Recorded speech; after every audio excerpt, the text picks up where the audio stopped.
access external data and tools. So MCP servers, while it's thinking, I'm just going to talk about MCP servers. And when it's thinking, it's making a HTML file for us right now with some CSS. All right. So MCP servers are things that allow large language models to access external data and tools. So I want to go and direct you to the GitHub awesome MCP servers repository by this repo right here. I don't know how to pronounce it, so I'm not going to even try. And then, yeah, this one's a good one. I like to look at this one here because it gives a list of MCP servers that we can use. There's also the one from Anthropic, actually. I think I could just go with the Anthropic one. Let's go to Model Context Protocol. This is the official one from Anthropic. I think I'll just stick to that one because I trust it more. So you're going to scroll down, and you'll see some different MCP servers that you can connect to. All it is think of how a web application connects to external sources using an API. Maybe if I have an app, if I have a React application that needs to get the current weather data, it would send a request to some web source or some data source that has the current weather, and they are allowing people to access that information using something called an API, which is just some connection point where an application can send a request to, kind of like an HTTP request to a certain URL, and it'll get back a response in some form of data from that API. Where it will also be able to perform actions on that data, maybe send data, and so on. So that JavaScript website will get the weather from some other server that has this information that will give you back the weather data to put on your JavaScript application. But in this case, what if you wanted to be able to use a large language model to do that? Well, that's what MCP is. And there's going to be another discussion about why large language models need MCP servers. Why can't they just call APIs directly? But that'll be a future video. But for now, just know that this is a large language model's version of connecting to external sources. So one that I want to direct you to is Fetch, which I don't see here. Let me just go ahead and Fetch. Okay, here we go. This one. And the reason I want to introduce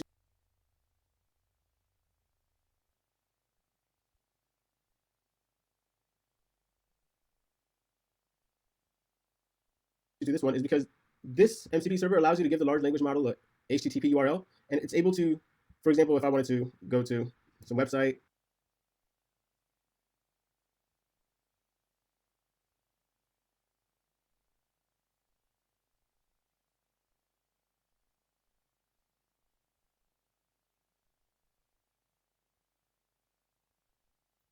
Oh snap! What the heck? What the heck, man? Okay, wait. I can't change my. I think I better change my mic here. Hold on.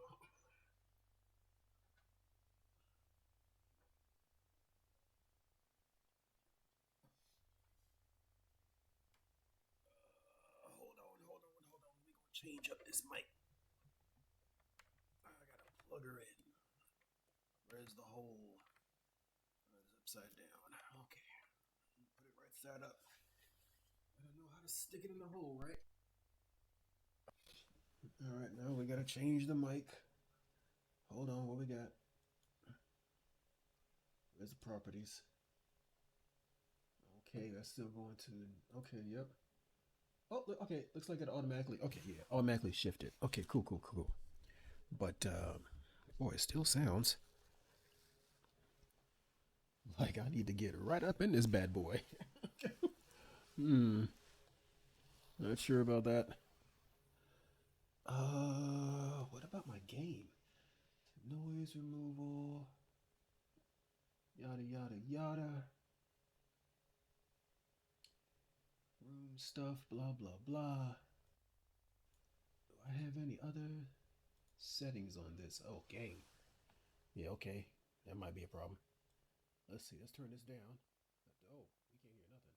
Let's turn this. Wait, let's turn this up. Oh, there we go. Now I can hear me. That sounds better. All right. We're going to do this like this. All right. So, what you're hearing, who you're hearing in the background, is a good soul that I have worked with in the past called Rob. Instructor Rob. You look up Instructor Rob on the YouTubes and on the Googles, you will find him. I did mention the YouTubes, yes. And I'm taking Uncle Rob's class and helping out with the students when I can. At least that's the plan. So now I got to get my homework done because it's due this week. Hold on, I gotta close my door here.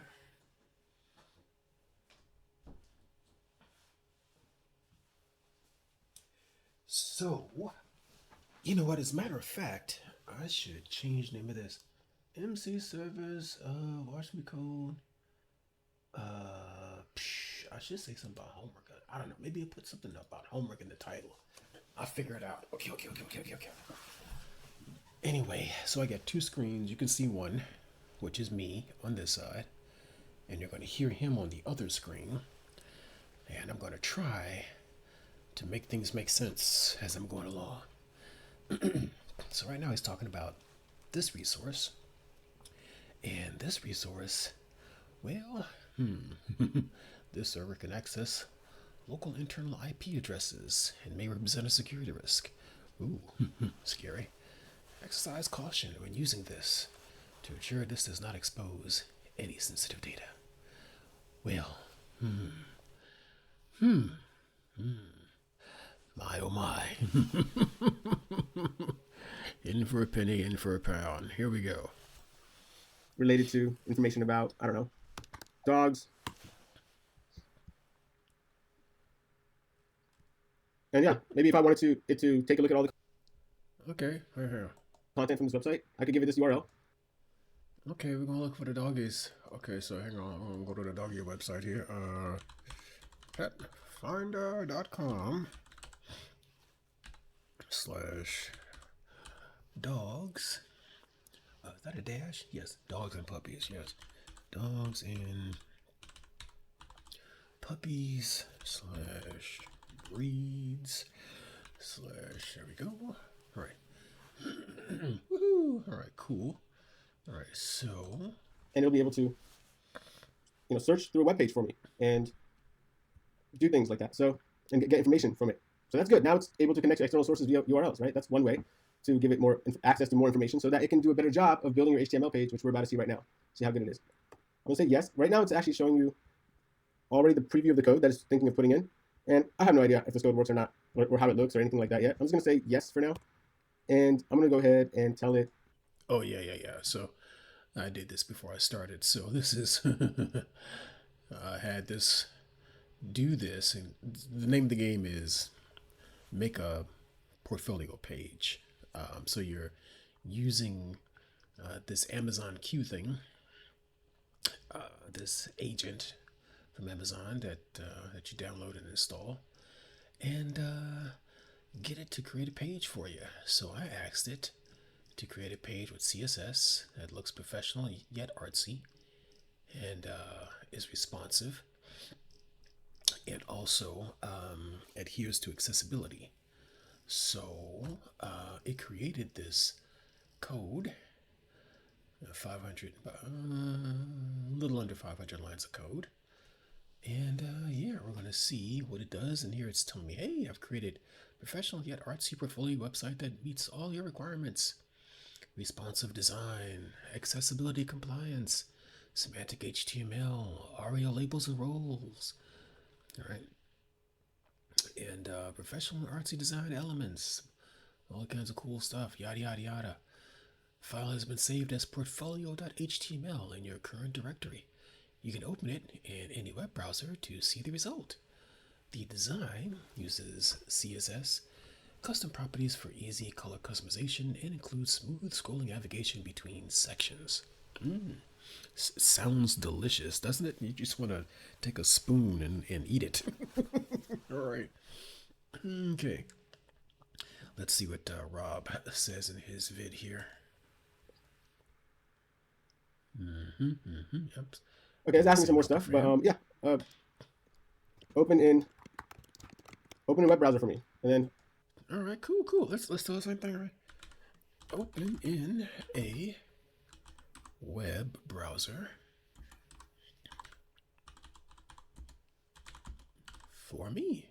Open in a web browser. Oh, open in a web browser for me. Okay. So now it's thinking, please open in my Brave browser. Okay, using tool SQbash. I will run the following shell command. Purpose: open the portfolio file in default web browser. XTG open. Yes, Do this action? Yes. All right. Ooh, okay. Your name, creative developer and designer. Ooh, nice little fade in there. I like that. And little edges kind of pop out like that. That's neat. About me. I'm a passionate creative. Everybody loves passionate. The word passionate is everywhere. Passionate creative professional with expertise in web development and design. I love crafting beautiful, functional experiences that make a difference. With years of experience in the industry, I specialize in creating responsive, accessible websites and applications that not only look great but perform exceptionally well. And we get the little doodad. Oh, look at that! It kind of, nice, nice, nice. Full stack application, mod architecture, skills and patterns, front end development, JavaScript, React, and Vue. Well, they're not lying. Node.js, Python, PHP, database design, UX, Figma, Adobe Creative, prototyping. Yeah, we're gonna get rid of that proprietary nonsense. we have replacements for that. Cloud and DevOps. Yes, get in touch. Nice. Well done, robot. Well done. Okay, let's keep going. It'll just open it up in a web browser for you. I say yes. Cool. Awesome. Some portfolio website. Not bad. It looks nice. I wanted to have some JavaScript too. I mean, I guess it has just HTML and CSS. But, I could have it do more better things. But that was one simple prompt, and it did all this, right? But take a look at what happened with that. If I do / usage to see how much of the context window I have used up so far. Okay, it's increased by a little bit. Let's see. Okay. / usage. Hold on, I need to put that in my notes on the other side over here too. Usage. Decision gates. Should I put those notes on here or on the other computer? Curious. On my other screen. Very curious. I would like to have both, actually. I would like to share that folder with this computer. I will work on that off camera. Okay. Usage. Show context remaining. Okay. Let's go here. ASCII. Usage. 3.2%. Now, Rob is mentioning this thing called context, right? Which seems to, from his description of it, and this will evolve as I learn and understand more. But this seems to be the amount of space that you have to ask it questions in a particular context, right? So we'll see if my understanding of that is correct as we go along. Okay, so far we've got 3.2% done. Let's see. Okay, cool. Not Also bad. have the sniffles. I can still keep going on. All right, so cool. So that's an example of it building a website, and that HTML file, you just open it up in the browser, and that HTML has some CSS and no JavaScript yet. But yeah, I'll show you how to do that in just a little bit. But I wanted to be able to get inspiration from certain websites. Maybe I wanted to be able to get an idea of some best practices from GitHub, like different GitHub repositories that it can search through. Maybe I wanted to be able to search through the web, just like I'm able to Google search. I wanted to be able to Google search, but without using Google in this case, right? So those are examples of why I would need different MCP servers. Fetch, it's not like a Google search. It's just kind of you're giving a URL and it'll go through that URL. But if I wanted to search through all the different websites that it can on the web related to a certain topic, that would be something called, and one example is Brave browser MCP. So I can go there and install that. So I'll show you how to install those now so that you can actually install them, see them in action, and then use them as assistance or use them as extra help for the QCLI, the large language model agent, to be able to do a better job using all these other pieces of information from the web in real time. Okay, cool, let's do it.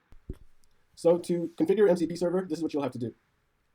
In this case, we want to get MCP server for fetch, right? So this is how it works. Fetch is the MCP server, and tools are the different features it comes with. Just think of it kind of like a... I'm going to slow him down right now. because I got him sped up a bit. Okay, let's get this to normal speed because I want to hear this. Uh, you know, these are different. Actually, no, fetch. Well, this is not the tools, but fetch comes with just the fetch tool. Actually, these are different parameters. So yeah. Hold on, I got something in my throat. Oh, still speed him up a little I bit. should probably edit it out, and I probably will. Not as fast. Or maybe I won't. I don't know. We'll see. But anyways, here's the fetch tool that the fetch MCP server comes with. But some MCP servers come with more tools, and we'll take a look at that in just a little bit. So there's a couple ways to install it. If you scroll down, you'll see using UVX, using Docker, using pip installation. So there's many different ways. In each way, it shows you the command that it would run to be able to access this MCP server. The first one is UVX. So if your command line, like let me go to the one that's not Q just to show you. If you type in UVX, for me, it shows this. It's not saying that it's not found, right? If it says it's not found, command is not recognized, that means you need to install UVX. You can actually ask Q to install UVX for you. For example, I can say, do I have UVX? And it will know what UVX is. UVX was created before it was finished training, so it knows about it. What it doesn't know about is things from its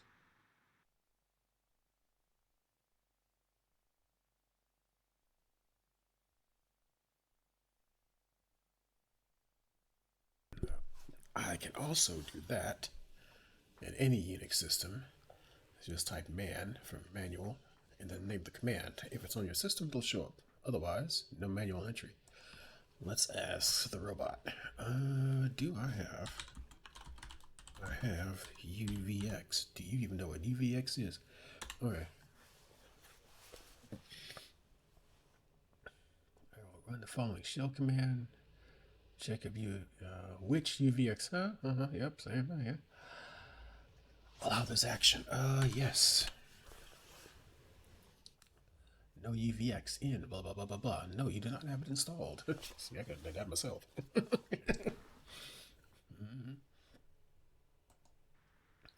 Things that happen after it was trained. Because once it's trained, it just knows what it's trained on. So it does know about UVX, which UV, and also knows how to search for if I have something or not. I'll say yes. And it will show that, yes, I do have UVX.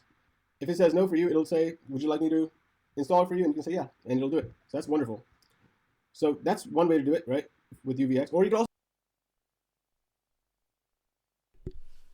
All right, now we got to find out what the heck UVX is.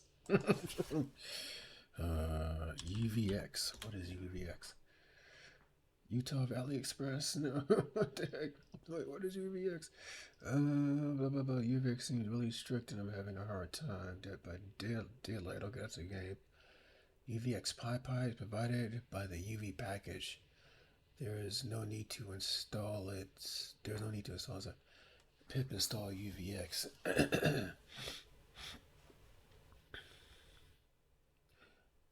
Python on Reddit. Okay, this is from Python. If you use UV, what are your use cases for UVX?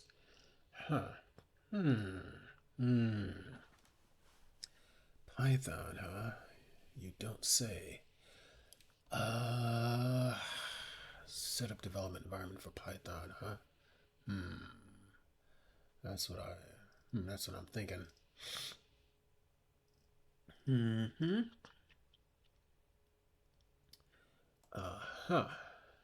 Project description. UVX provided by the UV package. This is just a dummy package guarding against dependency confusion. UV package. Okay, do we even have pip? Man pip. Man pip. Man pip. Man pip. No man pip. Nope, no pip. Okay, right. All right, so that means I need to set up some stuff. Before I do that, though, I need to switch over to DHH's video. And let's do this. Let's grab this and plug this in here. Oh, I can't copy paste that. Doggone it. Copy paste is not working on this machine. Okay, cool. So let's do this. I can't copy from my machine to this machine. Anyway, YouTube. Let's do this. We'll do it the hard way. We'll do it the hard way. We'll do it the hard way.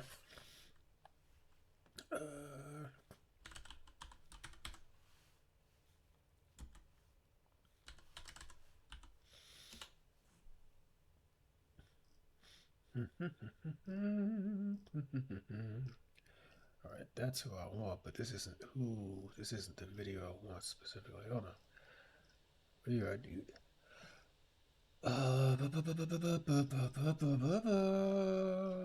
Okay, come on there. The HH, come here. Yes. Umachi is a modern Linux distribution built on top of Arch Linux and Hyprland, the tiling window manager, to create an absolutely gorgeous and fast system. Primarily for developers or anyone interested in a pro system that takes a little time to learn and to set up, but that will pay dividends in terms of speed of use, in terms of fluidity, in terms of simply enjoying your system like nothing else. I came from the Mac. I've tried to bring over the best of that world, combine it with the best of the Linux world, and come up with just something new that taps into all the exciting stuff that's been going on in Linux subcultures for quite a while now.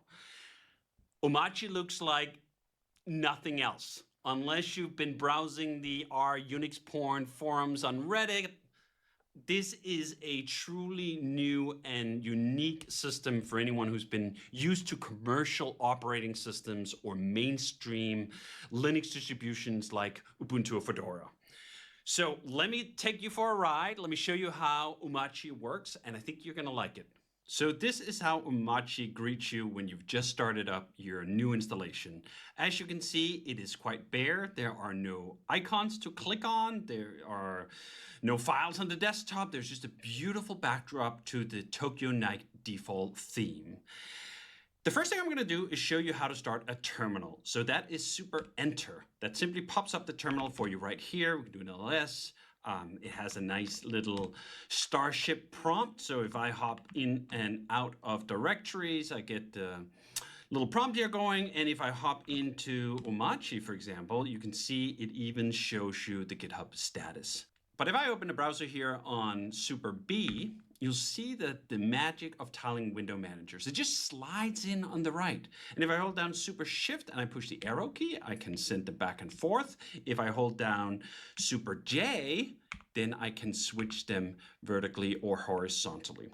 And of course, I can keep doing this. If I start another terminal on Super Return, I get it right below. If I close things out, it goes back to full screen. I can open any other program. For example, on Super T, we have the activity monitor from BTOP. Always a favorite when anyone wants to take a picture of their cool Umachi desktop. It just looks beautiful when you need to see it. What also looks really beautiful in Umachi is web applications. We have baked a bunch of them in a beautiful frameless way. If you hit Super A, you get an AI. I use GPT-5. If you hit Super W, that's how you close a window. And if I hit Super Shift A, I get Grok. We have a bunch of different web applications. I also have X here on Super X. Always a bit dangerous opening this in the middle of a video. Now that looked all safe. People getting excited about Rails World 2025. Excellent. What I really like is when you combine these two things together. Oh, if you don't know who this guy is the one who invented Ruby on Rails. Really big, popular framework. Popped off back in 2008, I think. Yeah. All right, anyway. You have the TUIs and you have the web applications just living side by side with none of the chrome, none of the ugliness. It's just a beautiful way to do computing because there really aren't a lot of so-called native applications on. Okay, I was trying to remember how to do a particular thing and I just remembered how to do it. I want to not learn, not style, setup. Now what am I doing? I'm trying to don't don't forget the plot. What am I trying to remember to do? I'm trying to configure something. What were you trying to configure? Oh, Python. Right. Okay. So let's see. Install maybe. Setup. Setup or install? Maybe setup? Defaults and config?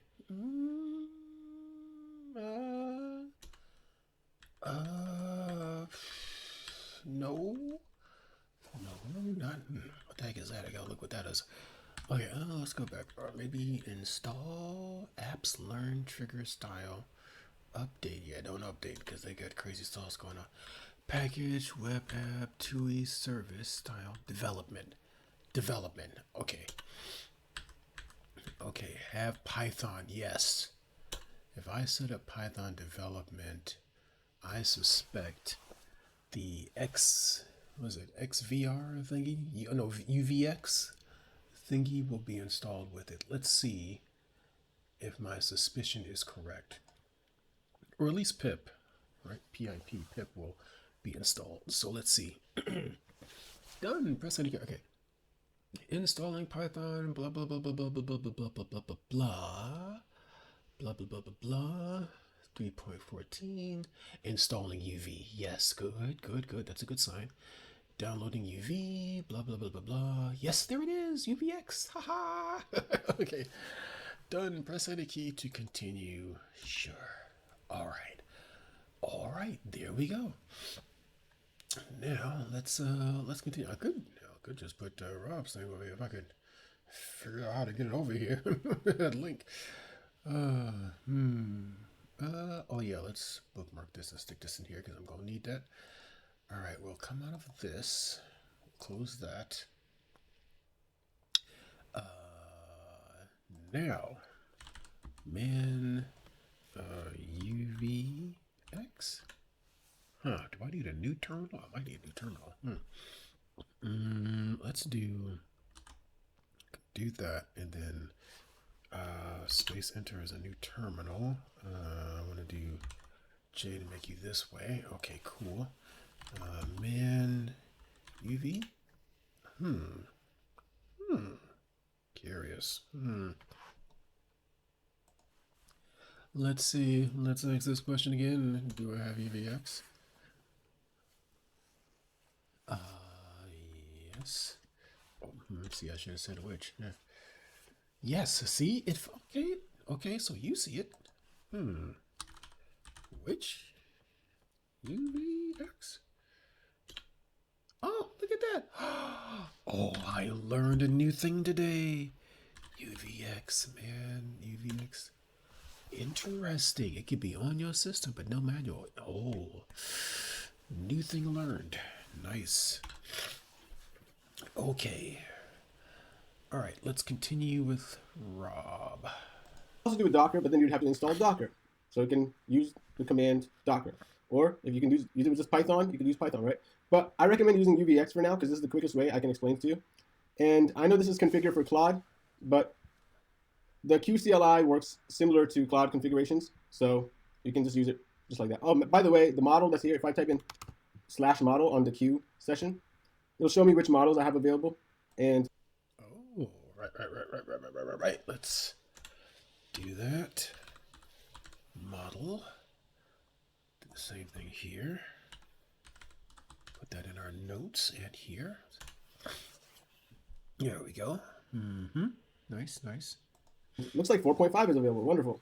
That's the latest one. It's experimental though. You can use 4. I've used 4 before, up until like, a week and a half ago, and it was phenomenal too. Cool. So once we have UVX, now you're ready to actually tell it to use the MCP server. Now, where do we tell it? We tell it to do it in the QCLI MCP configuration file. You can find this in, and the thing is with Q, sometimes it doesn't know where its MCP configuration file is. If I ask it, open up the MCP, and there's two types one that's global MCP configuration file, which applies to every QCLI session, where if I configure it with certain MCP servers to use, it will load up with those MCP servers every single time, even in new sessions. Or local ones, which is only for a particular project. We'll just go with global for now. So I can tell it to open up the MCP configuration file that's global. Open the MCP.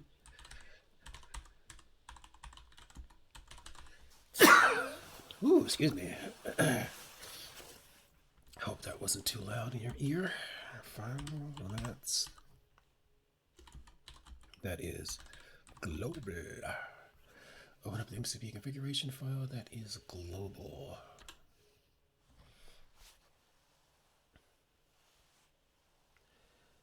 Tool validation failed. Oh, failed to validate tool parameters.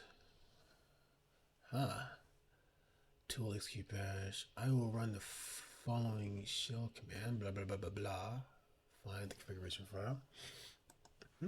And it's actually looking in the wrong directory, because that's something that I've experienced before. So let me just tell it to stop doing this.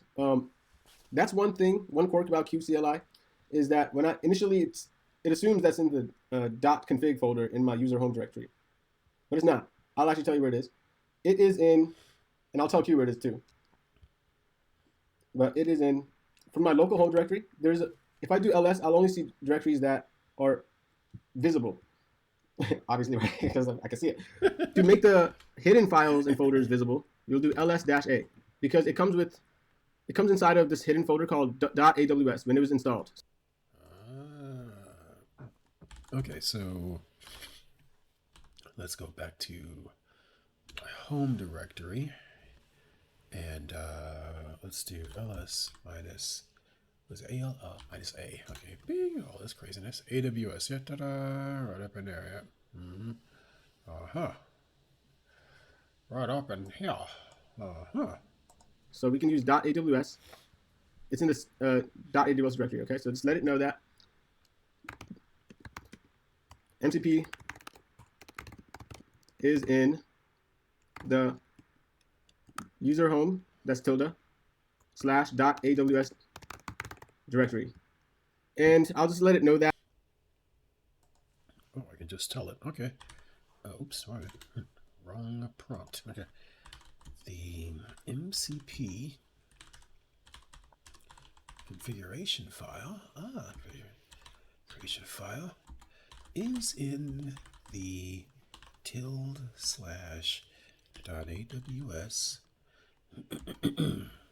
directory. Make sure I typed all that right, no misspellings.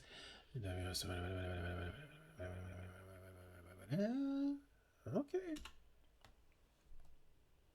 That in this session, so at least it remembers. Oh, actually, no, it's not.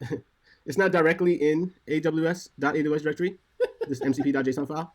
It's actually a little bit further in. So it's going to look inside from here and figure it out. I can say yes, allow. Hey, purpose list files in this. Okay, yes, list those files.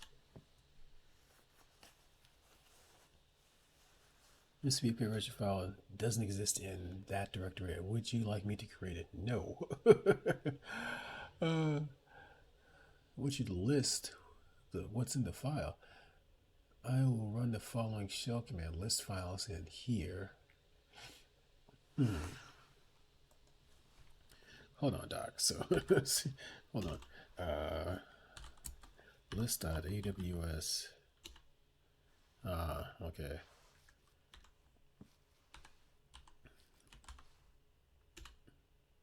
Oh, God. Okay, so it keeps going. Okay. CLI. Okay. Okay. Wait. Okay. Which file are we looking for? MCP JSON. That's the only thing that's in there. Okay. Where are we at? I don't know. Okay. Okay. Hold on. You got more stuff in there than I do. Uh-oh. We might have a situation.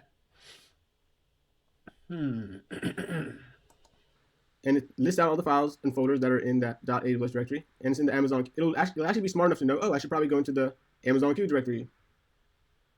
That's pretty cool, isn't it? Right? So it's smart enough to know which folders to go into based on maybe your folder name. So think about naming your folders something that is easy for someone new that is using your laptop for the first time, is able to clearly understand what everything and where everything is God, this thing can based on the search your name, machine because was that'll also help absolutely this creepy. large language model. So it's going to check the Amazon Q directory, and then here's the mcp.json file. So it was able to. Oh, you've got one in there. I don't have one in there. Amazon Q file. I have a CLI agents directory, and inside that puppy, oh, see, it's supposed to be in this file. Uh oh.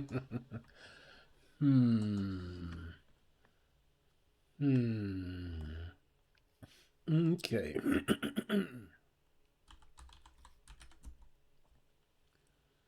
Search. What do I want to tell you?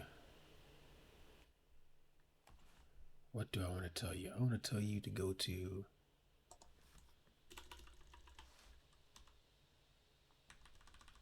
not here. Go to Amazon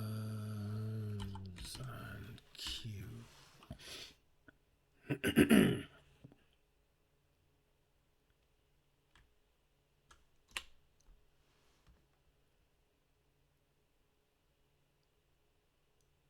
Uh-huh. Yes. At this location, I want you to create that file. CLI agents. Yes, he's supposed to be in that same spot. Psh, okay, we got divergence. All right, I gotta go ask questions. Okay, oh no. Go in there. That's pretty cool. I'll say yes, fsread, right? It's actually just using the fsread tool to show you what's in there. But maybe I want to open this up in my text editor so that I can configure it and add code to it. Or I could actually tell it to do it too. But I want to show you it in my VS Code. Here's your global file. It's currently empty. Yeah. Okay, so yeah, create that file.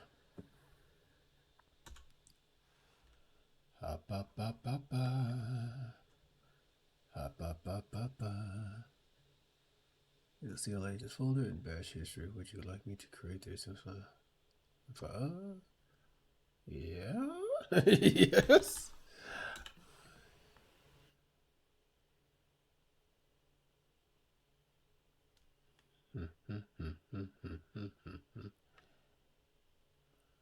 Yeah.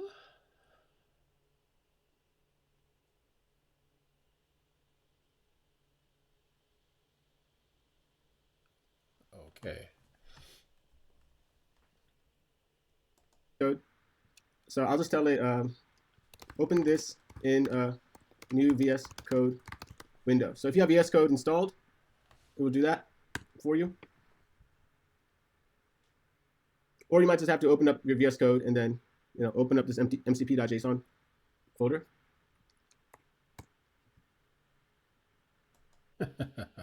Neat. Tell it to open up your Cool. IDE.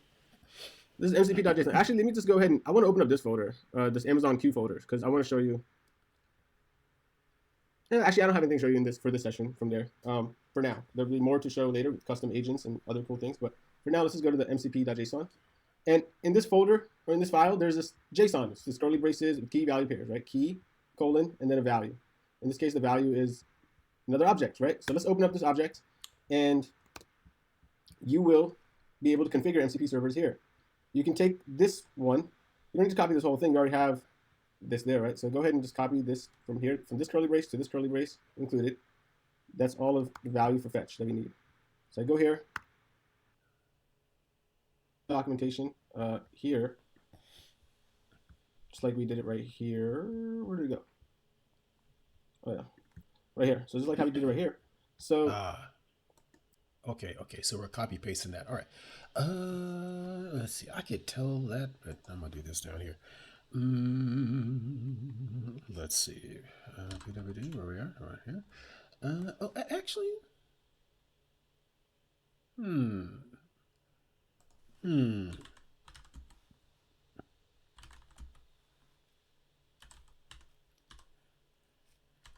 JSON file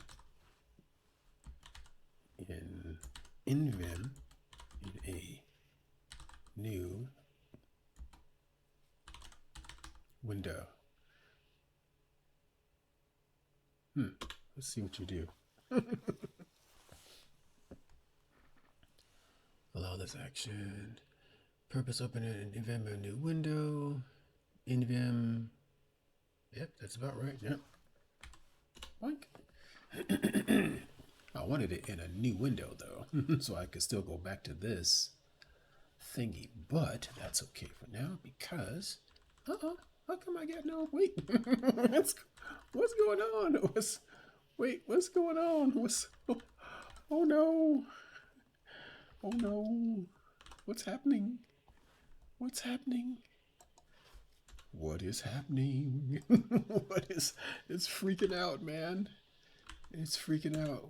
What the frack? Oh my god. Yes, your file has been opened in NVM and you've closed it. The file currently contains that. What the frack? Okay, you know what? Hold on. Open MCV file in NVM in a new. It might not be able to do it in a new terminal window.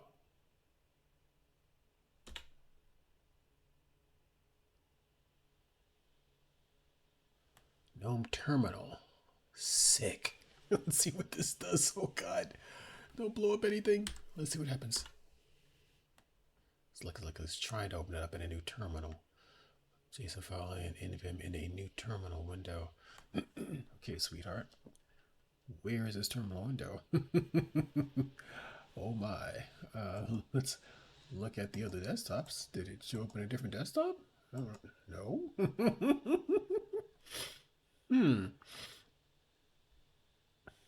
Fascinating. Apparently it seems to be running someplace.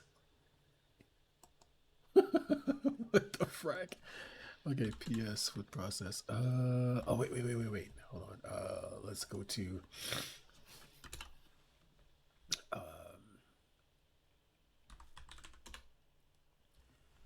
what the frack? Qterm. Okay, Qterm bash. I don't see. I'm looking to see if I can see NVM. Alacrity. Don't see. Okay, I don't see. I gotta figure out how to move these between work windows without touching it. Okay.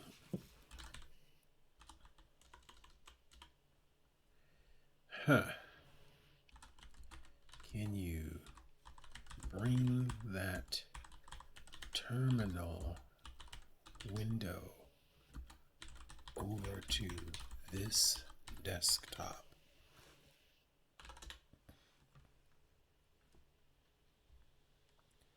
Have the ability to move windows between desktops and control windows management. That's handled by your desktop environment, right? You can manually move the terminal window by right-clicking the Windows title. Yeah, sweetie, where is it? Because I don't see it. Close the window and open a new one on your current desktop if you're... Yes. Please do that.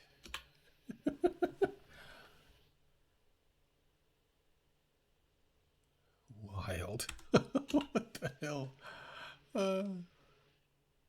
Close the previous terminal and open a new one with the MCVG file on your current desktop. Have you now?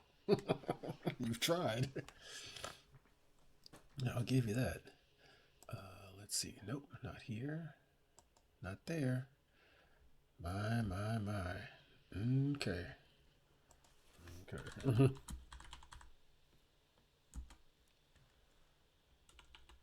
Close the NVM.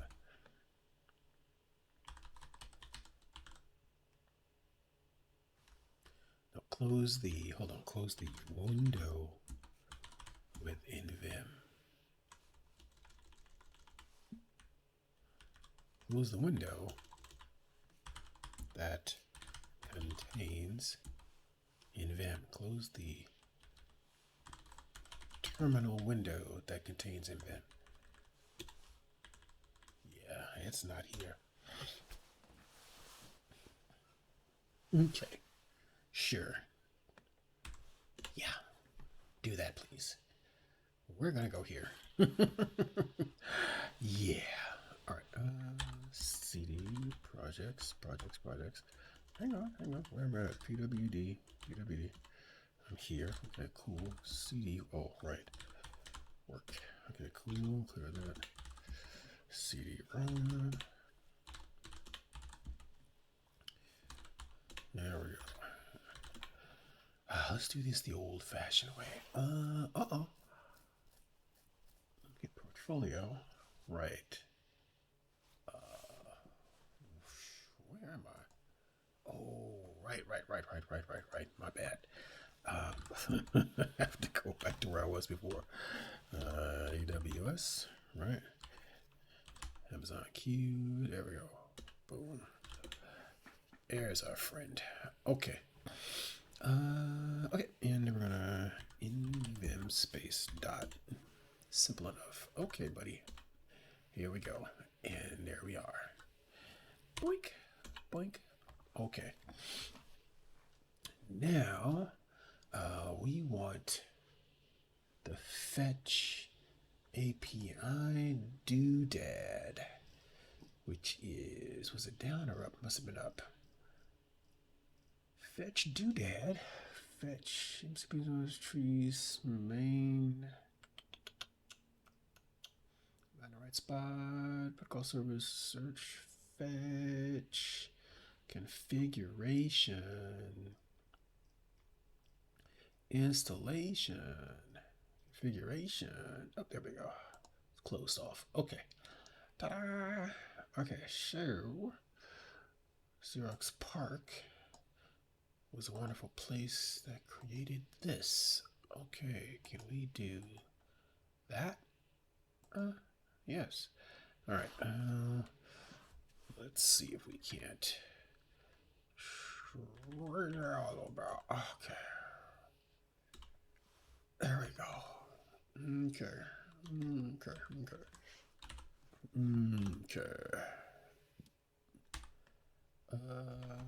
Command line. No, not that. Okay, yeah, got that. Okay, W. Oh, okay. All right. And yeah, let's keep going. Okay, so now that you have configured this in your VS Code, like using VS Code or your preferred text editor of choice, in the mcp.json inside, which is inside Amazon Q folder, which is inside .aws, which is inside your user home directory, you will be able to use it. But in order to use it, you need to exit that session with Q and start a new session. So, okay, Brandy terminal here. I'll just type in Q because you just configured this MCP, so it does not know about these changes yet. So you need to start it fresh so that it loads up with the MCP server that you have configured. In this case, fetch is configured, it loaded up. Cool. So I can now tell it to get information and content from a web page. Let's say I wanted to get content from this Reddit website. Oh, by the way, this is NBA, so maybe I wanted to know. Okay, we're going to go to our NBA. All right, let's see about that.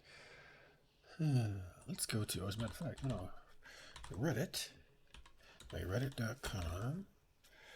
As a matter of fact, I'm going to be like this. I'm going to say old reddit.com because I don't like the new one. Dodgers. What's going on with NBA? I like NBA, so let's do it. Let's say r/. Right? Get content from this website. Fingers crossed. This is okay. Legit. Okay. Good. Dodgers. All right. Cool. All right. And all right. So.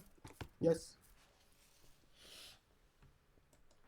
Okay. Wait. So hold on. I want to get that. Watch him do this. Let's know what's going on with NBA. I like NBA, so let's do it. Get content from this website. Boom. All right. Cool. Okay. Let's see.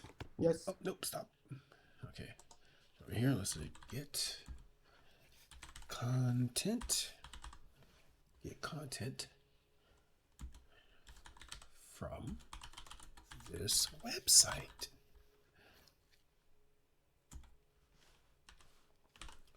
Oh, and you just, okay, want to do it like that? Copper. Paste. Oh, can I paste? I can't paste? Oh, come on. Come on. Come on. Come on. Okay, you ain't gonna make me type, huh? HTTPS. That's interesting. How come I can paste down here? I can't paste up here. That doesn't make sense. Copy. Try that again. Hold on. Copy. Get in here. Yeah, look at that. You can't paste. Huh. Interesting. Okay. Okay. HTTPS. We'll work that out later on. Actually, it should be old.reddit.com/Dodgers. All right. Okay, let's get content from here. Hold on, thinking. I'll fetch the content from here with fetch. Allow this action. Looks okay. I think that looks right. Yes. Because okay, some websites have a robots.txt file that blocks automated access to the content. Okay. So. Interesting. Yep, I got the same thing. I wasn't able to fetch the content from the because there's a robot text file. This allows automatic fetching. You have a few alternatives. Visit the URL directory in your browser. Use Reddit's official. Oh, use Reddit's official API if you need programmatic access to the data. Oh, you told Daddy something he forgot about. Try using a different approach, like RSS feeds, if Reddit provides them for that subreddit. I think they do. If you need specific information for the subreddit, blah blah blah blah blah blah blah blah. We can do it for some other website. For example, pets in Go back to pets. Arlington. Okay, puppies near Arlington. Puppies near Arlington. Yeah. So let's see. What about gooddog.com? I'm just gonna search for all. Can I just search breeders? No, shelters. Shelters. Everything in my area. Let's see. All right, let's do it. Okay, so now from this page, maybe instead of going through it by myself, I want the LLM to be. I want to be able to chat with the LLM about all the information here. So use this URL to get content from it. Boom. Okay, let's see if we can do that. Cool. Okay, completed. Doing that. It was pretty quick. Dynamic page. Okay. So I was able to get information from this website. All right, so he's able to get that. What about the doggy site? Pets.com. Didn't we? Let's explore. Yeah, what about this one? Can we not use this one? Okay, how about this? Get content from, instead of that one, let's try petfinder.com/dogs and puppies. Puppies breeds. Well, you let me do something. Let's see. Fancy website. They might have a robot text too. All right. So yes. Let's see.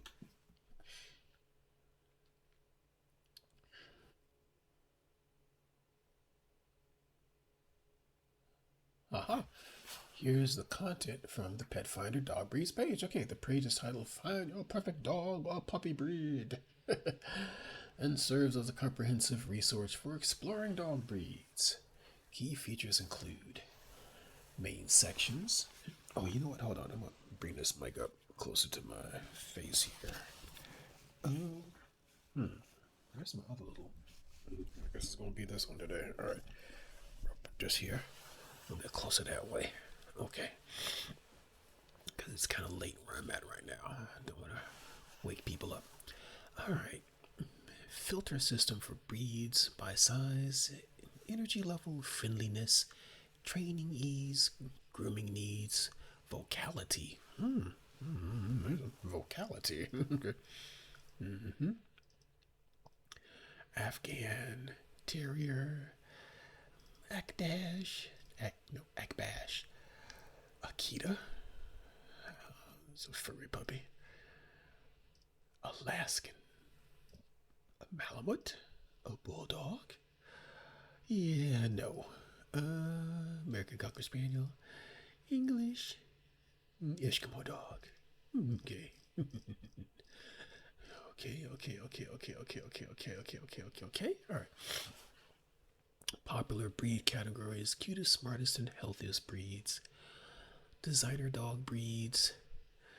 All right.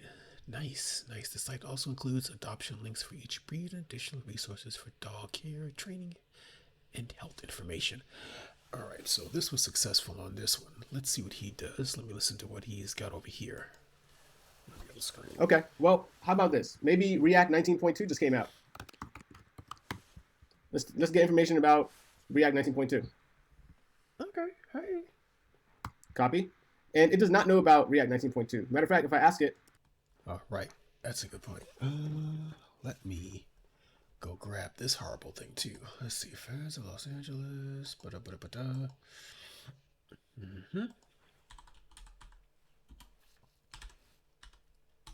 Because that literally just came out. All right. Nope, don't want React versions. React.dev. Come on, React.dev. React.dev. Okay, there we go. React 19. React 19. All right, which website did you go to, buddy? Hold on. React.dev blog 20. Okay, boom. Blog 2024 December. Oh, 2025. Huh. Now, where is this at? Hold on. 2025. That's 2024. 2025. 10. 01. All right, where is this at? 1001 19-2. There you go. Okay. React 19 is now available. All right.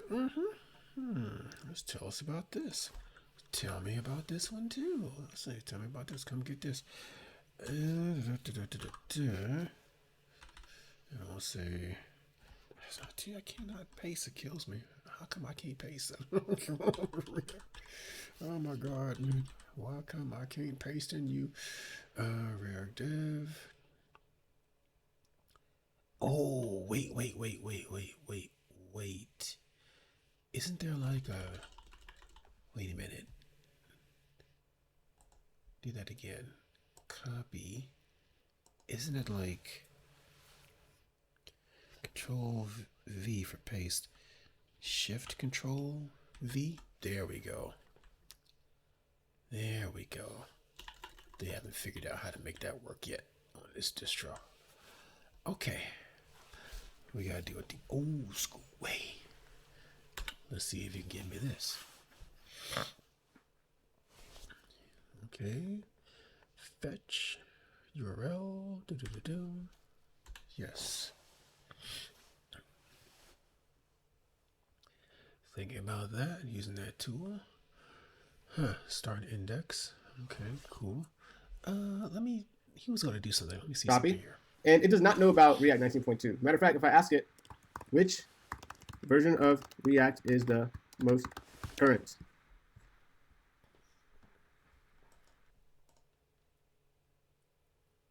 I wonder if it'll know it now that I told it to search that. Probably will. Oh, play. Sorry. Okay.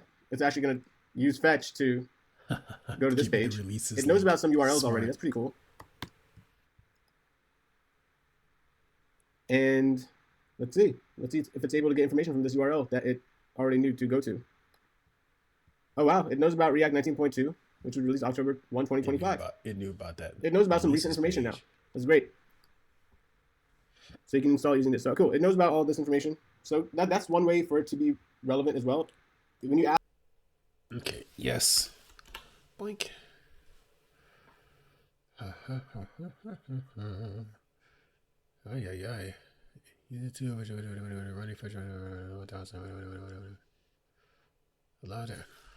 don't know. Yeah, it's fine. We're experimenting. We'll find out. This is their release of this year, following React 19 December, React 19.1 in June. No. Use effect event. Just nonsense. Catch signal. This is a band-aid on top of a band-aid. Activity. Yada yada yada yada yada. Catch signal. Let's use frameworks, people. Libraries will always get you caught up. Loose libraries will always get you caught up. Pre-render, resume, and re-render. Pre-render.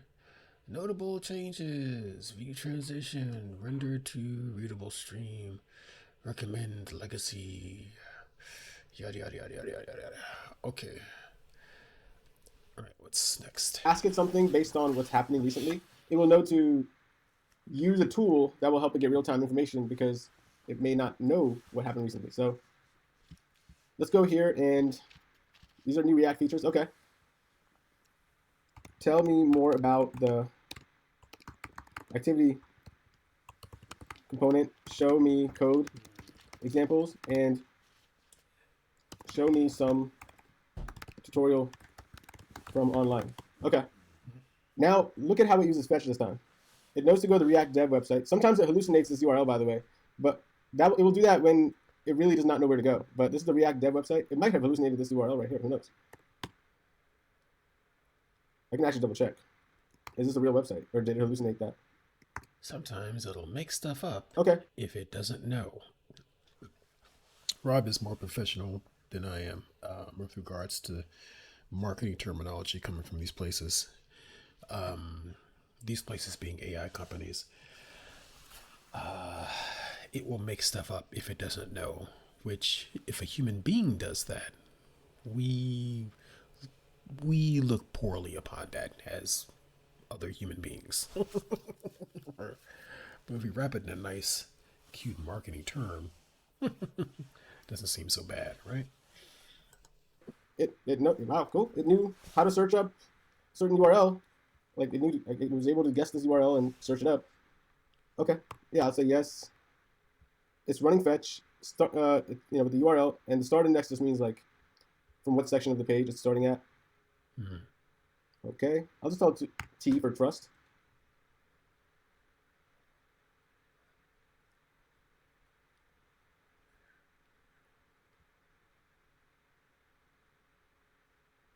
Okay, so it knows about all this information about the latest React release that just happened like last week, basically. And it was not trained on all this information, but it was able to use a tool to get all that information. So that's pretty cool. So now it knows about all this information, but guess what happened to its context window? If I do /usage, okay, I went up a little bit, not too much. Cool. Yeah, but I went up a little bit. So that's one MCP server. Another MCP server, we're going to start in a new video. Okay. Imagine if you wanted to be able to go through a search browser, a browser that has search, and just search through things based on keywords. That'd be great. Mm-hmm. Kind of like a Google searcher at your fingertips. Someone that can, a professional Google searcher in your fingertips. In order to do that, the MCP server that will help you with that is called Brave Browser. My man. Brave Search. So it's from the Brave Browser official. Wait. Let's go back. All right. Oh, I was hoping he was going to use this one because I want to play with this. Let's go back to servers. Yada yada yada yada yada. Start screen. Good. Where you at? I know it's on the outside. There it is. Yes. Yes. New MCP server implementation integrates the Brave Search API, providing both web and local search capabilities. General queries, local, flexible filtering, smart feedbacks, Brave Web Search, yada yada yada, getting an API. Oh, I gotta sign up for stuff. Okay. Generate. Excuse me. Okay. Yada da da da da. Okay. NPX. There we go. Yes, this whole thing. Yeah. Python. The world of Python. Yeah. Using blah blah blah blah blah blah. Use the quick. Go. Oh, nice. Oh, that's good. For manual installation, add the following JSON block to your user settings file. You can do this by pressing this, typing preference, open Option you can use. What do I put this in VS Code? Share configuration others. API key. Right. API. Okay, API key. Probably can't do that on the screen. Yada yada yada yada yada. Yada yada yada yada yada. Dark file. Blah blah blah blah blah blah blah. Okay. Okay. Web and web local search API has been replaced by official. Okay, let's see what it is. Team. So you can go to click on Brave Search, and you will need to do a couple of things. There's a couple ways. There's NPX, or you can use Docker for usage with Cloud Desktop. That's a similar configuration for QCLI. So one thing you can do is you will have to download Docker if you're going to want to use this one, or you're going to have to download NPX if you're going to want to use this one. You can ask Q, download NPX for me, or download Docker for me in the Q session, and it'll do it. So you have, you just have to tell it which one you want. I'm going to go with the NPX because I already have NPX, so I'll go with NPX. Yeah. So I already have this outside part of that code, MCP servers, right? I'll just copy the Brave Search one. Now this one's tricky. This curly brace. Because you gotta make sure you get that really bracy. I think you're using the right spot. Okay. So let's see. We want to grab you. And make sure you got that one. Or is it? Yeah, that one. Yeah. Copy that. And that has to go after this. And that's going to need comma most likely. And then we can paste that puppy. Oh, nope. Uh-oh, don't you do bad things to me. Okay. Copy that again. Copy. Oh, I know, because I was in here and I did this. Uh-huh. Now we do that. Your API key here. We gotta go get one of them puppies. Okay. Brace is for this curly brace. I want to go all the way to the closing curly brace for this open curly brace, which would be one more right here. Cool. So make sure it's like this. Copy. It really won't work at all if you have any syntax errors here. Like this is unacceptable. Boom, boom. It needs to be in the same level. The name of the MCP server, if I toggle it like this, right, toggle it closed, should show, and the value should be an object. Like object meaning opening curly brace and closing curly brace that has some information in key value pairs. So yeah, make sure you have no syntax errors. You're gonna need a comma after the closing curly brace of fetch, for example. And now this one is interesting because in order to use this one, you actually need to sign up for their API key. Sign up for their website in some way. It's free, and you can sign up this way. In order to get the Brave API key, you gotta look at the documentation. Matter of fact, let's see if I can just copy this and Fetch can just get information about it. Can you access? You can access info from this GitHub page. Let's see. Unless robots.txt is in the way. It could be. Robots.txt. So Fetch's kryptonite is robots.txt files on a website that are preventing it from seeing it. But I'll show you how to get around that, especially for GitHub and Reddit, because they have their own MCPs. Wonderful. Cool. So yeah, that was it. And oh, that's going to be loud. Okay. Don't worry about usage of VS Code. Don't get confused by that. Just you're going to want to use the Claude configuration file. That's the most similar to Q. Okay, so we're going to need to get the Brave API key. It should tell us where to get the Brave API key. Here you go. Brave search API API account. I click it, and then get the free one, and then see all free plans, get started. And once you get started, you're gonna have to go in there, and I would like to show you how to do it myself, just so it kind of eliminates some guesswork about the setup, because this is pretty important. You wouldn't be able to use it without this part. So let's go ahead and do it. Oh, cool. Enter code here to proceed. Okay, let me just put this in a different window because this is I guess it's live, so it doesn't matter. But let's just go ahead and, Do it live. for security reasons, I'm going to do this. It's sending me email with some code for verification. I'm checking my email, and I'm going to go ahead and type in the code in the page that I have hidden from you. 58. Well, I'm not supposed to say it out loud. Anyways. Still going to have to guess a bunch of other numbers, though. So, all right, so I'm in here. I am back in here. Okay, so once I'm logged in, what you can do is go to API keys.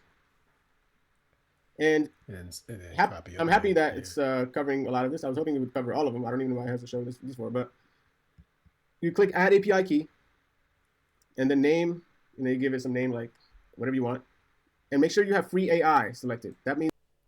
All right, let's do this on the other screen over here. So let's see, API dash. Oh, well, is it dashboard? H dashboard dot search. Oh, oh, brave.com. Oh, of course. That's it. Register. Let's go. Yep.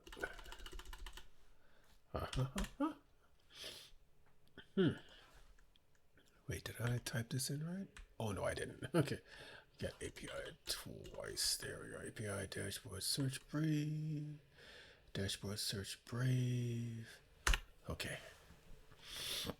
Okay, get started. All right, where do we want to send this? Do I want to use that one, or do I want to use a different one? Okay.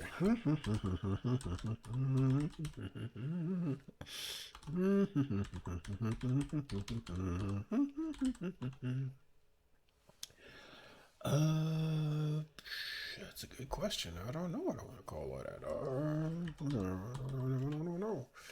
I don't know.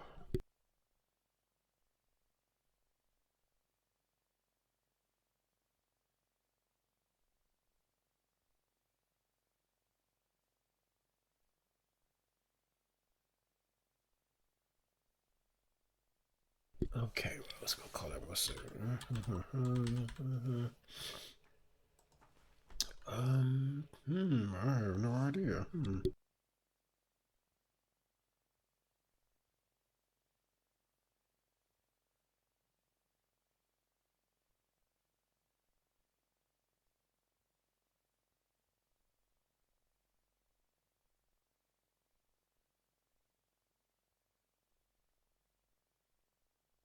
Okay, we'll say those two things there. Yeah. Actually, let's say.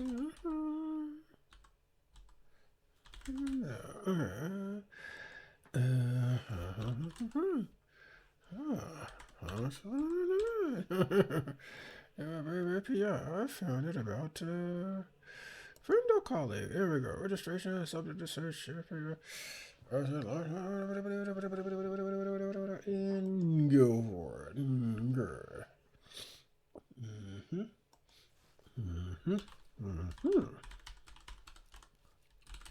Okay, yeah. Before you can log in, we need to verify your stuff. Let's see. Can you verify your stuff for us? Okay, so hold on. I got to open up a new thing and go down here and verify that for you.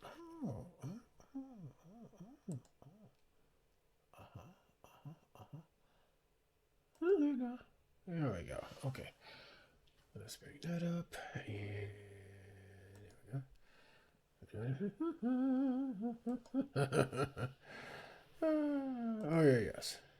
Okay, okay. You can now log into your thing. Okay. Yep. Yeah, do anything, yeah. These things, yep.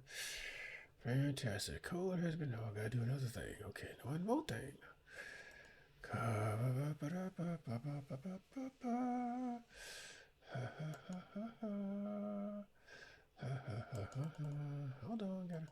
we gotta do that. We gotta wait. Okay, and okay. Let's see. We got that. Yeah, we gotta move that over here, and we will go. Oh, which page was it? I forgot. Okay, was it this one? No. Yes. Okay. So we will move that over here, and we will move that over here. Okay. So this number, that number, that number, this number, that number, and that number. And then you gotta hit that button. Just, okay, all right, we're in. Yay, finally. Okay, go away. Go away. And we will bring this back up. And yeah, now. Okay, visit get started. I'm going to start building. Okay.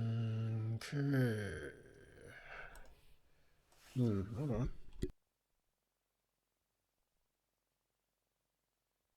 All right, we're back in. Okay, search brave.com.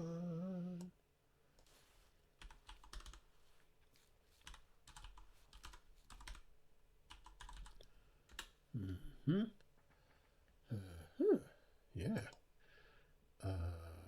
Might be a login situation. Yeah. Yeah. Okay. Now, let's see. Get started. Where was he at? Let's see, over here. Let's go back a bit. Maybe a little bit more. Okay. I'm in here. I am back in here. Okay. Okay, so he's going all the way in. All right. So let's close that. And, yeah. I guess get started. Am I grabbing that one? Huh. Okay. Oh, okay. It's a different looking page. Okay, what page are you on? Oh, no, dashboard. Yeah, yeah.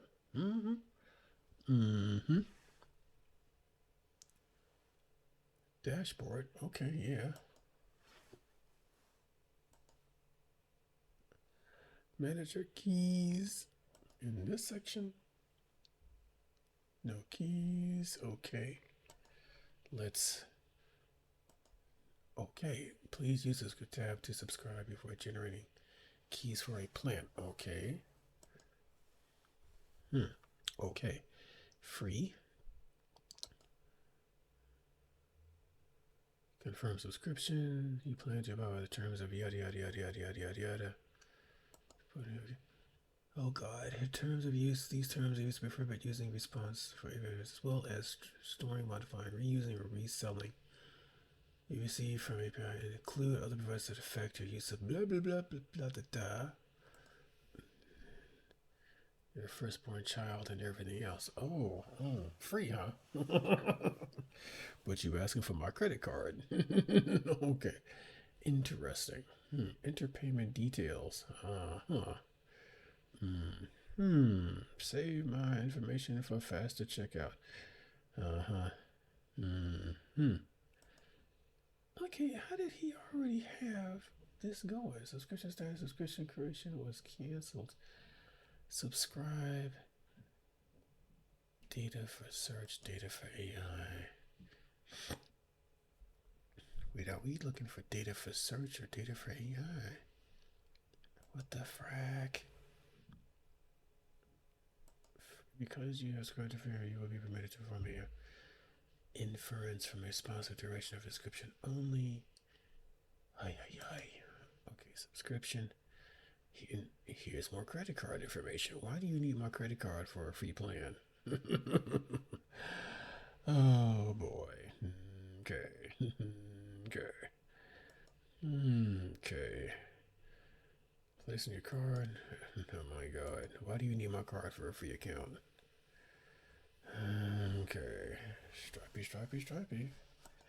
Gotta get that payment information for free. Credit card required.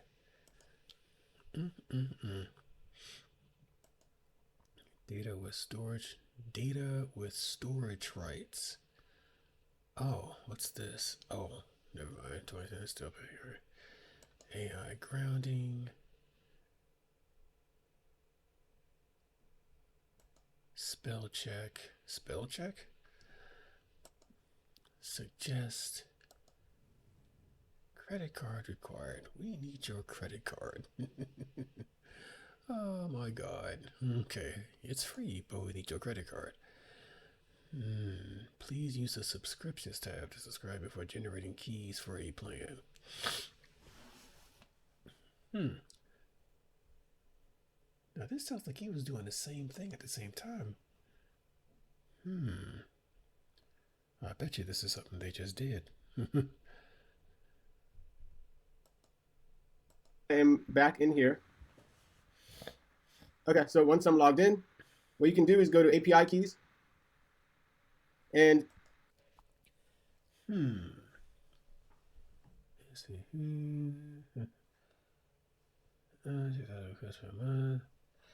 Please use the subscriptions tab to subscribe. Okay, alright. Oh my god. Okay. Jesus. Alright. Okay, via Stripe. Looking for a custom plan. Directly. Why do I need to give you my credit card for a free? Boy, oh boy. Card information.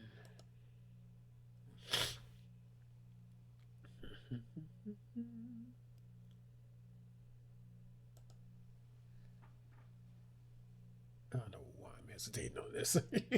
It's just like, I'm like, no, I don't want to put my information into a website. Y'all don't have PayPal? What's going on?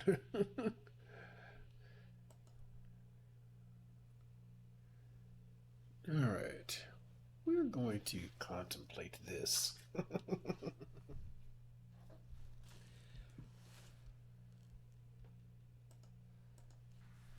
I'm happy that it's covering a lot of this. I was hoping it would cover all of them. I don't even know why it has to show these for, but you click Add API Key, and the name, and you give it some name like whatever you want, and make sure you have free AI selected. That means you'll be able to use it through things like Cloud Code, QCLI, etc. And you can name it whatever. I'm literally naming it whatever, but you can name it whatever else. Cool. So then you're gonna need this token. You're gonna copy that, and you don't need to tell it about it. But there's one thing with security. You do not want your LLM to, because your LLM is going to read from this file, right? But you don't want your file to directly have that API key here. Right. That would be bad. Please don't be heavy env. You're going to want it to be able to read from your,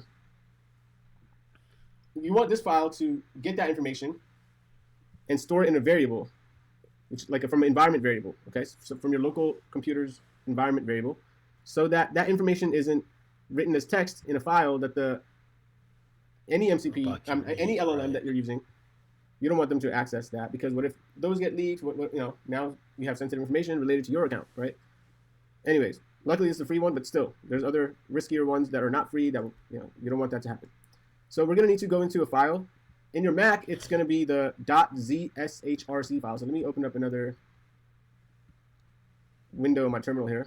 I'll click on my terminal and then shell, new tab.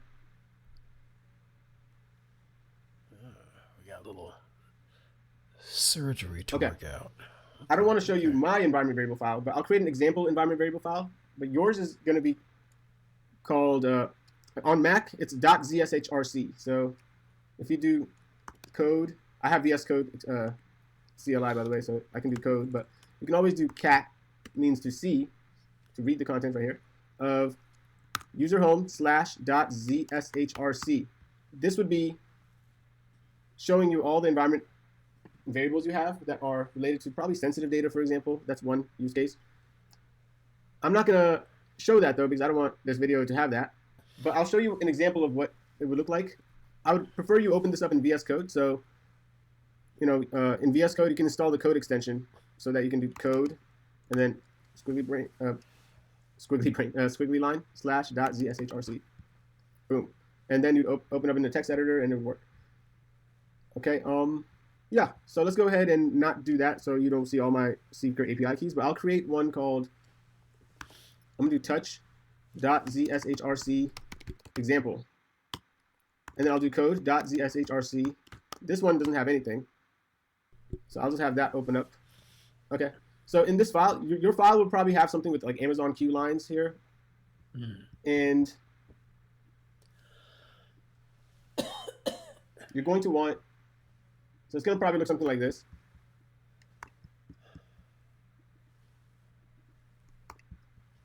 So your file is probably going to look something like this. And then it's going to have a closing Amazon Q block. Like this. Most likely, I'm pretty sure yours is going to come with this already in your .zshrc file, without the word example. And then you would put the environment variables needed for your MCP servers. In this case, Brave API key. I'll just copy this whole name, Brave API key. I'll paste it here after typing export, and then that variable name that I just copied equals to. And then I will post in this API key. I'll copy it, and I'll paste it here inside of a string, okay? So you'll paste here. And once you have pasted it, now it will be able to log in as you, because I was logged in, and it'll be able to access this API with this limit for your free tier. So because it knows who you are, or what access level you have. Cool. So it'll make the 2,000 requests per month. That's pretty cool. 2,000 search requests per month on free tier. All right. And by the way, you can always create another API key here, if you run out of this. But yeah, I think they also have a limit on how many API keys you can create per month. So overall, per API key, there's certain limits, and per account, certain number of API keys. So this is how it would look like, but with your API key here. And then mine is in a separate file called .zshrc, right? That's where mine's pulling it from. And then here, you'll need to tell it which variable to get that information from. And in our case, we had that variable called also Brave API key. So I'll just paste that here. So that's the variable that we named it in that .zshrc file, environment variable, to have that export Brave API key equals to your API key. You're going to want to do this important step. Okay, so you're going to want to do source and then curly brace slash .zshrc, or whatever your file was called for your operating machine and the terminal you're using. For me, it's .zshrc. You're going to want to figure, you can always ask Q, by the way, which file has my environment variables? Where are my environment variables located from? And you can have it do that. The reason I made it really, really weird is because I didn't want mine shown in the recording. That's why I did that. So you're going to want to do source. This is just going to kind of let the terminal know about these updated changes to your environment files. It's going to load up all the environment files. Now we're getting into things that we can't show on the screen. So I'm going to end this right here. I wonder if, it might have been good if I brought up my thingy. Oh, you know what? There we go. Okay. All right, good. All right, yep, we're going to end this right here. And we'll figure out the shenanigans for the passcodes later on. Ready to come back.